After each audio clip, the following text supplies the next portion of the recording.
নির্বাচনে দায়িত্ব পালনে দলীয় এজেন্ডা বাস্তবায়ন মেনে নেওয়া হবে না বলে সাফ জানিয়েছেন স্বরাষ্ট্র উপদেষ্টা জাহাঙ্গীর আলম। রাজধানীর আগারগাঁওয়ে কোস্টগার্ড সদর দপ্তরে আয়োজিত পদক প্রদান অনুষ্ঠানে কথা বলেন তিনি আরো বলেন, 5 আগস্টের পর দেশের সব অস্ত্র এখনো উদ্ধার না হলেও জাতীয় নির্বাচনে কোনো প্রভাব পড়বে না। জানান, উপকূলীয় নির্বাচনী এলাকায় সরাসরি দায়িত্ব পালন করবে 100 প্লাটুন কোস্টগার্ড।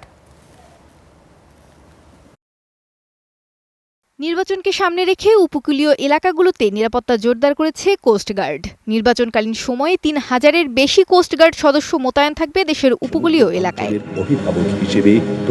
মঙ্গলবার রাজধানীর আগারগাঁওয়ে কোস্টগার্ড সদর দপ্তরে আয়োজিত পদক প্রদান অনুষ্ঠানে যোগ দেন স্বরাষ্ট্র উপদেষ্টা জাহাঙ্গীর আলম। জানান, ভোটের পরিবেশ ঠিক রাখতে কোনো ধরনের গাফিলতি সহ্য করা হবে না। প্রায় 3585 জন সদস্য সহ প্রায় 9 লক্ষ আইন শৃঙ্খলা বাহিনীর সদস্য নিয়োজিত করা হয়েছে।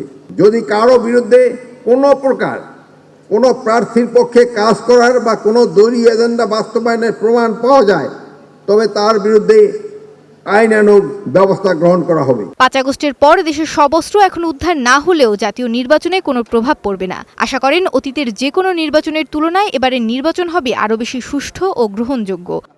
অন্যান্য যে কোনো বারের তুলনায় এখনকার পরিস্থিতি অনেক ভালো। আগের নির্বাচনগুলি দেখেন, ওর সাথে যদি তুলনা করেন, আমি বলবো যে এখন পরিস্থিতি আল্লাহ দিলে আগের থেকে অনেক ভালো। প্রতিদিন অস্ত্র উদ্ধার হচ্ছে না। নির্বাচনকে কোনোভাবে চ্যালেঞ্জিং হবে না। নির্বাচন খুব সুস্থভাবে হয়ে যাবে, শান্তিপূর্ণভাবে হয়ে যাবে এবং একটি উৎসব মুখর হবে। অনুষ্ঠানে সমুদ্রে জলদস্যু দমন, জেলেদের নিরাপত্তা নিশ্চিত করা এবং ঝাটকা নিধন বিরোধী অভিযানে সাহসিকতার স্বীকৃতি হিসেবে বাংলাদেশ কোস্ট গার্ডের 40 জন সদস্যকে বিভিন্ন পদকে ভূষিত করা হয়।